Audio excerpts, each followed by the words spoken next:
Ձեր լայրնակիցներ, հարգելի կառավարություն, մեր եւ գործընկերների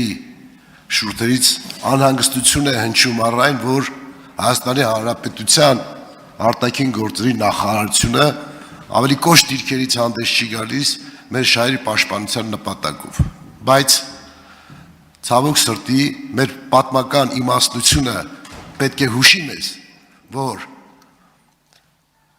ամենահզոր դիվանագիտությունը չի կարող ոչինչ անել, եթե դու չունես քո հետևում քո թիկունքում հզոր բանակ։ Իսկ հզոր բանակ ունենալու համար մենք պետք է ունենանք դինամիկ զարգացող տնտեսություն։ Հիմա անդրադառնամ տնտեսության դինամիկ զարգացման հնարավորությանը։ Օրերս Գեոպրոմայնինգ ընկերության տնօրենների խորհրդի նախագահ Ռոման Տրոցենկոն հայտարարեց մեր հանքարդյունաբերության մեջ $2 միլիարդ ներդնելու մասին, բացի այդ եւս $1.5 միլիարդ ներդրում նախատեսեց նոր պղնձաձուլարան կառուցելու համար։ Սա խոշորագույն ներդրում է հայկական իրականության մեջ եւ իսկապես կարող է փոխել ողջ տնտեսական իրողությունների հիմքը եւ մեր հզորության նոր աստիճան հաղորդել հայկական հանրապետության հետագա զարգացման ընթացքին։ Այս իմաստով կարծում եմ նման խոշոր ներդրման համար մենք շատ աշխատանք ունենք անելու, կառավարությունը պետք է նախաձեռնի օրենսդրական փոփոխություններ, մենք պետք է պատրաստ լինենք այսպիսի հզոր ներդրումներ դիմավորելու եւ կարողանալու արդյունավետ օգտագործել, որովհետեւ դրա մուլտիպլիկատիվ էֆեկտը շատ հզոր է ավելի, որովհետեւ դրանով կարող են արտադրվել շարժիչներ, ռազմաարդյունաբերական բաղադրիչներ, էլեկտրոմոբիլների պահեստամասեր, այսինքն ամբողջովին նոր մակարդակի տնտեսություն ենք սպասում, որ կձևավորվի։ Հիմա խնդրում եմ, որ կառավարությունից պատասխանեք, թե երբ ենք սկսում այս ծրագիրը, պատրաստ ենք արդյոք այլևս քայլեր կատարելու ընդառաջ, որպեսզի ծրագիրը արագ իրականացնենք եւ դրանից իսկ հզորացնելով տնտեսությունը հզորացնենք մեր բանակը, շնորհակալություն։ Հարցին կպատասխանի վարչապետ Նիկոլ Փաշինյանը։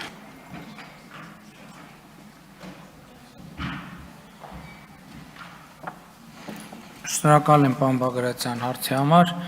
Նախ արձանագրենք մի բան, որ 2000-ականներից, այսինքն 2000-ականներից ի վեր առաջի անգամ Հայաստանի Հանրապետությունը, Հայաստանի Հանրապետության ժողովուրդը, ըստ այդմ Զանգեզուրի պղնձամոլիբդենային կոմբինատի համասեփականատեր է եւ սա կայացած փաստ է եւ ես հույս ունեմ, որ այդ փայաբաժինը Հայաստանի Հանրապետության ժողովրդի կառավարության կավելանա, բայց այնպիսի չափերի, որ չի դեֆորմացնի մեր տնտեսության շուկայական բնույթը։ Եվ ուզում եմ դուք չնշեցիք մի կարևոր նյուանս, որ երբ որ հայտարարվեց, որ կառավարությունը դառնում է Զանգեզուրի պղնձամոլիբդենային կոմբինատի համասեփականատեր, հնչեցին կարծիքներ, թե այստեղ կա մութ եւ կասկածելի գործարք։ Այ եթե այդ 15%-ի այս պայդրությամբ սեփականատերը լիներ ոչ թե կառավարությունը, այլ լիներ մի օֆշորային ընկերություն, իսկ այդ օֆշորային ընկերության սեփականատերը լիներ մեկ ուրիշ օֆշորային ընկերություն, իսկ այդ օֆշորային ընկերության սեփականատերը լիներ մեկ ուրիշ օֆշորային ընկերություն, իսկ այս օֆշորային սեփականատերը լիներ, ասենք, վարչապետի ընտանիքի անդամ, որևէ նախարարի ընտանիքի անդամ, այդ դեպքում կլիներ մութ գործարք։ Իմիջիայլոց ուզում եմ ասել, որ այս դահլիճի ոչ այս հատվածում նստող մարդիկ կան, որոնք իրենց գործունեության ընթացքում այդպիսի գործարքներ արել են եւ կարծում եմ մեր իրավապահ մարմինները պետքա լրջորեն զբաղվեն այդ գործարքներով, բարձելու համար դրանց պատճառահետևանքային կապը, այդ թվում պոտենցիալ դավաճանական գործարքների հետ։ Երկրորդը, որ ուզում եմ արձանագրել, հետեւյալը, որ Գեոպրոմայնինգ ընկերության սեփականատերերից մեկի կողմից, հիմնական խոշոր սեփականատիրոջ եւ տնօրենների խորհրդի անդամի կամ նախագահի կողմից Հայաստանի Հանրապետությանը արվել է առաջարկ։ Մենք այդ առաջարկը քննարկել ենք եւ տեսել ենք, որ այդ առաջարկը համապատասխանում է Հայաստանի Հանրապետության շահերին, տնտեսական եւ պետական շահերին։ Ինչու՞, որովհետեւ ներառում է երկու շատ կարևոր բաղադրիչ։ Առաջինը պղնձաձուլարանի կառուցում, որը նշանակում է, որ Հայաստանի Հանրապետությունը այլևս ոչ թե խտանյութ պիտի արտահանի եւ ուրիշ տեղից ներկրի պատրաստի պղինձ այլ արտադրանքում օգտագործելու համար, այլ Հայաստանի Հանրապետությունը պետք է թողարկվի պղինձ, այսինքն հենց մետաղը։ Երկրորդը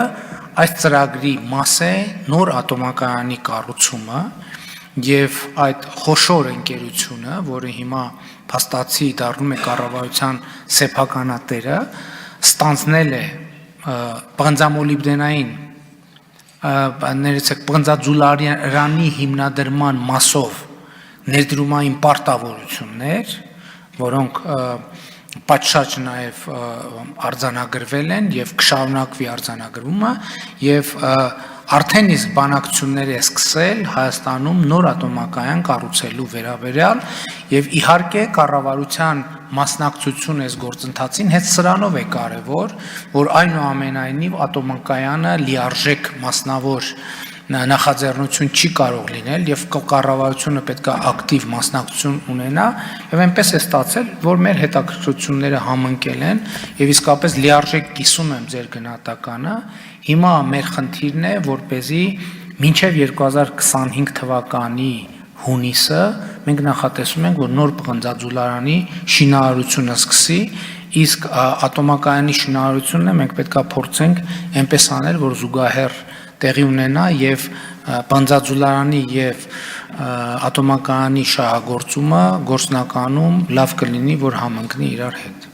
Արձագանք ունեք, համեցեք։ Շնորհակալություն, պարոն վարչապետ, ես չէի կարող ամբողջ ասել, որովհետև ժամանակներ կարճ, իհարկե տիրապետում եմ, որ 25% այլևս կառավարությանն է վստահված, համախառն 15% է կազմում, որովհետև 60%-ի 25%-ը փոխանցել կառավարությանը, ինձ հետաքրքիր է զուտ 20 տարվա կայունության երաշխիքի ապահովումը կառավարության կողմից, որ ծրագրի հիմքում էր դրված, եւ նաեւ իհարկե ատոմակայանի կառուցումը 115 մեգավատ հզորությամբ, որը 400 միլիոն նոր ծրագիր է, փաստորեն զուգահեռ ծրագիր է, պետք է քննարկվեր եւ այդտեղ ինձ համար խիստ կարեւոր է, պարոն վարչապետ, որ մենք կարողանում ենք այն ենթակառուցվածքները կազմակերպել, որպեսզի օրինակ պղնձի արտադրությունը ընդունենք, որ լինելու է, որովհետեւ 150,000 տոննա պետք է տարեկան պղնձի խտանյութ մշակվի, դա շատ խոշոր թիվ է, եւ այսօր գիտենք, որ պղինձը այնպիսի մի աշխարհում ոսկուց ավելի պահանջված կարգավիճակ ունի, եւ մենք այստեղ ես վերողջ կառուցվածքը տնտեսության փոխվում է։ Ի նկատի ունեմ մենք պատրաստում ենք փաստաթղթեր, որպեսզի իսկապես եւ Եվրամիության 3 միլիարդը եւ այս 3.5 միլիարդը, որոնք ռեալ իրական ներդրումներ 6.5 միլիարդ ներդրումը դա մեծ երկրներում բավականին բարդություններ է առաջացնում։ Մենք պետք է կարողանանք նաև մարսել այդ կարգի հզոր ներդրումները։ Ցանկանայի որ 1-2 նախադասության պետք է։ Գիտեք, շատ կարևոր հարց եք բարձրացնում եւ այդտեղ հարցը կբաժանեի երկու մասին։ Մասնավոր ներդրողը Ես կարծում եմ, որ մասնավոր ներդրողը, քանի որ ինքը շատ խոշոր ներդրումներ անելու փորձ ունի, ինքը կկարողանա դա անել, իհարկե կա պետական հատվածը, եւ դուք ճիշտ եք, որ մենք պետք է պետական կապիտալ ծախսերի դինամիկան եւ տեմպը եւ որակը այնքան կարողանանք զարգացնել, որ այսպես ասած կարողանանք ապահովել մասնավոր հատվածի պոտենցիալ ներդրումները։ Ես կարող եմ ասել լավ նորությունն այն է, որ կա փոխադարձ ըմբռնում, որ մենք պետք է այս ճանապարհով գնանք եւ պիտի ասեմ, որ վերջնական արդյունքում այս ամբողջ տնտեսական համակարգի մեջ Հայաստանի Հանրապետության բաժնեմասը մեր պայմանավորվածության համաձայն կլինի ոչ պակաս քան 25%։ Այսինքն բոլոր փուլերում Հայաստանի Հանրապետության կառավարության բաժնեմասը կլինի ոչ պակաս քան 25% եւ ես կարծում եմ, որ սա շատ իսկապես կարևոր արձանագրում է եւ կարևոր է արձանագրել, որ մենք այս մասին մեր ժողովրդի հետ խոսել ենք ընդամենը ամիսներ առաջ եւ ամիսների ընթացքում այդ խոսակցությունը դառնում է իրականություն։ Ես իհարկե այո, մենք ունենք առաջիկա 5 տարվա ընթացքում 4-ից 6 միլիարդ դոլարի ներդրում ապահովելու հնարավորություն։ Եվ այստեղ ձեր շեշտարարումը շատ ճիշտ է, որ մենք պետք է շատ լուրջ աշխատենք, որ այդ հնարավորությունը բաց չթողենք, որովհետև խոստումները, պայմանավորվածությունները այո, բայց դրանց իրագործումը իսկապես շատ լուրջ մարտահրավեր է։ Հայաստանի Հանրապետության պատմության ընթացքում երբեք 4-5 տարվա ընթացքում 3-4-5 միլիարդ դոլարի ներդրում չի արվել երբեք եւ պետք է շատ լուրջ աշխատել, որ այդ հնարավորությունը կյանքի կոչվի եւ դրա համար իհարկե նաեւ օրենսդրական աշխատանքն է շատ կարևոր, որ 20 տարվա երաշխիքի մասին բնականաբար ներդրողները ինչ են ուզում։ Իրանք ուզում են, որ process-ի գործարկման մեկնարկին հարկային օրենսդրությունը երաշխիք լինի ինչ որ տեսանելի հեռանկարում իրենք էական փոփոխություններ չեն կրելու, որպեսզի իրենք հնարավորություն ունենան հաշվարկել իրենց ներդրումները։ Եվ ես կարծում եմ, որ լեգիտիմ է ցանկությունը, բայց մյուս կողմից պարզա, որ այդ հարկային դաշտը պետքա լիարժեք Հայաստանի Հանրապետության շահերը սպասարկի եւ մենք հիմա բարեփոխում ենք, աշխատում ենք ռոյալթիների համակարգի վրա եւ հույս ունեմ այնպեսի արդար համակարգ կդնենք, որ գների բարձրացման պարագայում Հայաստանի ժողովուրդը իր արդար ակնկալիքները ստանա, իսկ գների անկանխատեսելի անկման պարագայում ներդրողները որոշակի պաշտպանություն ունենան եւ բարձիկներ ունենան, որպեսզի ասենք այդ հարվածները շուկայի անկայունության իրենց համար տանելի լինեն։ Սրա մասին է խոսքը։ Շնորհակալ։